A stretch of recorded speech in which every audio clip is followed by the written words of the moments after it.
कि हम city camera से निकाल लेंगे, सिटी कैमरा से लड़के को निकाल लेंगे, कैसे कहाँ गया है और नहीं गया है। तो वहाँ बोला कि तुम ही लोग छुपा के रखे हो और यहाँ ढूंढने के लिए आए हो। इसकी सास बोली हम लोग क्यों लाए, जिसका सौदा खोया है वो जाने, वो उसका काम जाने, वो अपना बेटे को ढूंढ के लाए। अल्लाह बेहतर जाने कि मार दिया क्या हुआ, अब ये तो कलयुग चल रहा है, क्या हम लोग को खुद नहीं पता, लेकिन प्रशासन जल्द से जल्द कुछ कार्रवाई करे तभी पता चलेगा। फोन करके बोलता है कि हमारे साथ वही पुराना वाला हादसा कर रहा है। बोले कि तुम जानो। गया भी थे वहाँ पे, लेकिन हमें और आरोप में फंसा दिया कि दहेज मांगने आया था और हमारे ऊपर उल्टा प्रशासन द्वारा धमकाया गया कि केस कर देंगे, कर देंगे। जो हाइलाइट्स आप देख रहे थे, ये मौजीब आलम और उनके जो पुत्र है वो अपनी बातों को रख रहे थे। हम आपको बताते चले कि मौजीब आलम का जो बड़ा बेटा है नौजर आलम, जो कि वार्ड नंबर 3 लौचा बहादुरगंज किशनगंज के निवासी है, वो गायब है। पतरघट्टी जो उनका ससुराल है वो वहाँ गए थे और वहीं से वो वापस नहीं आए हैं। मौजीब आलम और तमाम तो लोग जो है नौजर आलम को ढूंढने का काफी प्रयास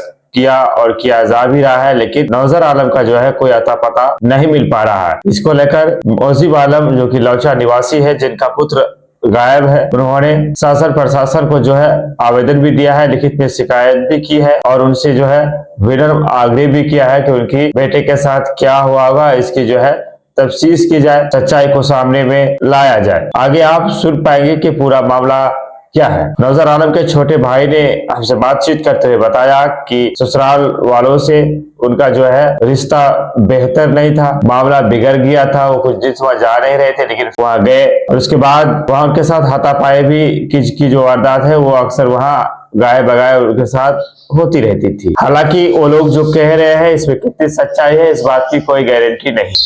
चूंकि पक्ष एक तरफ के लोगों का आया है और इस तरह के आवेदन थाने में दिए गए हैं और प्रशासन से आवेदन दे करके विनती किया गया है कि मामले की जो है जांच की जाए। प्रशासन के जांच के बाद ही पता चल पाएगा कि मामले की असल सच्चाई क्या है। जो सारी बातें हो रही है ये तमाम तर बातें अभी आरोप है और कोई भी आरोप तब तक सिद्ध नहीं होता जब तक वो साबित ना हो जाए। नौजर आलम के साथ क्या हुआ होगा ये जांच का विषय है और बहादुरगंज प्रशासन हमेशा की तरह ईमानदारी के साथ अपने काम को अंजाम दे रही है और देगी। बहरहाल हम आपको बताते चले, घटना किशनगंज जिले के बहादुरगंज प्रखंड अंतर्गत लौचा पंचायत के वार्ड नंबर 3 नया हाट लौचा का है, जहाँ मौजीब आलम नामक व्यक्ति ने आवेदन देकर अपनी बातों को रखकर शासन प्रशासन से विनम्र आग्रह किया है कि उनका जो पुत्र बड़ा बेटा नौजर आलम ससुराल गया हुआ था पतरघट्टी और वहीं से वो गायब है, उनका फोन भी जो है ऑफ आ रहा है। इन लोगों को आशंका है कि हो ना हो उनके साथ कोई अनहोनी हो गई हो, इसलिए जो परिजन है वो परेशान है। हम चाहेंगे कि आप आगे वीडियो में अंत तक बने रहे।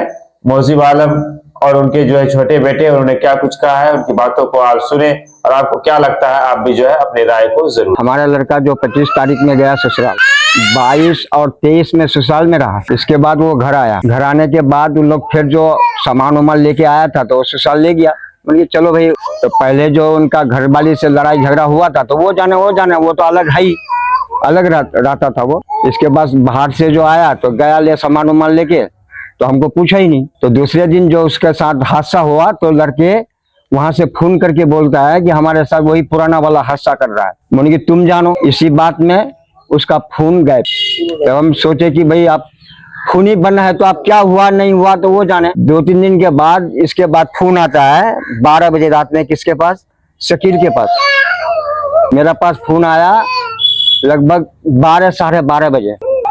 तो इसने फोन दिया फिर शकील को। शकील फोन करके हमको 8 बजे दिन में कहने के लिए आया है कि तुम्हारा लड़का यहाँ से गायब है। तो हम इसके बाद 2-3 दिन के बाद इंतजार किए कि हो सकता है कि ससुराल वाले के पास हो या और कहीं हो रिश्तेदार के यहाँ, लेकिन नहीं मिलने के कारण हम जो है गए उसके घर पर। तो वहाँ बोला कि तुम ही लोग छुपा के रखे हो और यहाँ ढूंढने के लिए आए हो। एक वहाँ का एक औरत यहाँ बोली कि हम लोग है ना कि हम सिटी कैमरा से निकाल लेंगे, सिटी कैमरा से लड़के को निकाल लेंगे, कैसे कहाँ गया है और नहीं गया है। समिति साहब ने बोला कि ठीक है, जल्दी से तुम लोग जो है 3 दिन का टाइम देते हैं, 3 दिन के अंदर तुम लोग ढूंढ के लाओ। तो इसकी सास बोली हम लोग क्यों लाए, जिसका सौदा खोया है वो जाने, वो उसका काम जाने, वो अपना बेटे को ढूंढ के लाएगा। हमको लगता है कि अब तक जो फोन भी नहीं लगता है, हमको कोई खबर भी नहीं है, तो क्या हुआ नहीं हुआ उसी के साथ हम सुनना चाहते हैं कि वो हमको फोन से बात कराए जी, फोन से बात कराए, उसके आमना सामना हो, हमको दिखाई दे।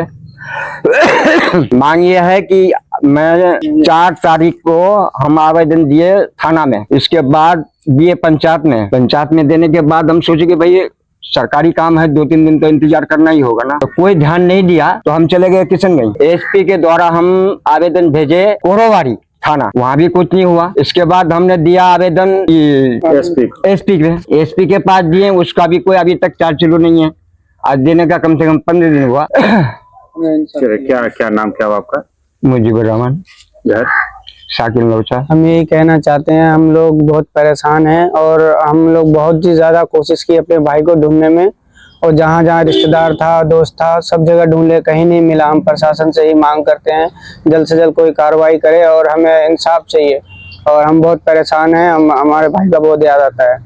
अपना ससुराल किया था, वहीं से गायब है। हाँ, वो अपने ससुराल गया था जब मैं बाहर था। जब मैं आया उसके बाद आया तो बोला कि ससुराल से गायब है। हम गया भी थे वहाँ पे, लेकिन हमें और आरोप में फंसा दिया कि दहेज मांगने आया था, और हमारे ऊपर उल्टा प्रशासन द्वारा धमकाया गया कि केस कर देंगे, ये कर देंगे। और उसके कारण और फिर हम उसके वहाँ गए नहीं। इधर हम लोग रिश्तेदारी में ढूंढ रहे हैं, और बाहर जितने भी दोस्त थे, यार थे, सब जगह ढूंढ रहे हैं, अभी कहीं नहीं मिला। हम प्रशासन से यही कहेंगे जल्द से जल्द कोई एक्शन लिया जाए। क्या लगता होगा आपको? लगता यही है कि अब अल्लाह बेहतर जाने कि मार दिया, क्या हुआ, अब ये तो कलयुग चल रहा है, क्या हम लोग को खुद नहीं पता, लेकिन प्रशासन जल्द से जल्द कुछ कार्रवाई करे तभी पता चलेगा। थोड़ा बहुत हाथापाई हुआ था वहाँ पे, और पहले थोड़ा बहुत हुआ था उस दिन, लेकिन लड़की का मामा आया था और उनके साथ थोड़ा झगड़ा हुआ था, और कह रहे थे कि लड़ाई हुआ था। ससुराल कहाँ हुआ? ससुराल पतरगट्टी है, डोम सड़क कहते हैं उसको, बीबीगंज से थोड़ा इधर ही है। पतरगट्टी कौन सा जगह, गाँव का नाम? गाँव पतरगट्टी ही कहते हैं उसको। पतरगट्टी जी। क्या नाम है ससुराल किसी का नाम? उसका, मेरा जो सनबा का नाम है आबिद आलम है, और जो मेरा भाभी है सैनसबी बेगम है। उसका जो बहन है शहजादी बेगम है। कोई साला वाला भी है क्या? साला भी है, बस साले का मुझे नाम नहीं मालूम है। ससुर का नाम? और जो जिनके साथ लड़ाई हुआ था उनका ममिया ससुर है, उनका नाम है मुजीब आलम और मुशफिक आलम। ये दोनों के साथ हाथापाई हुआ था, उसके बाद से ही गायब है, और दोबारा हमें कोई पता नहीं मिला। और उन लोग का घर फुलबन है, जिन्होंने मारपीट की थी उनके साथ। फुलबन घर है जी। क्या नाम है फुलबन वाला का? ये मुजीब आलम नाम है एक का, और उनका मामा ये लड़की का, और एक का मुशफिक आलम है, उनका घर फुलबन है। आपका क्या नाम हुआ? मोहम्मद नौबर आलम।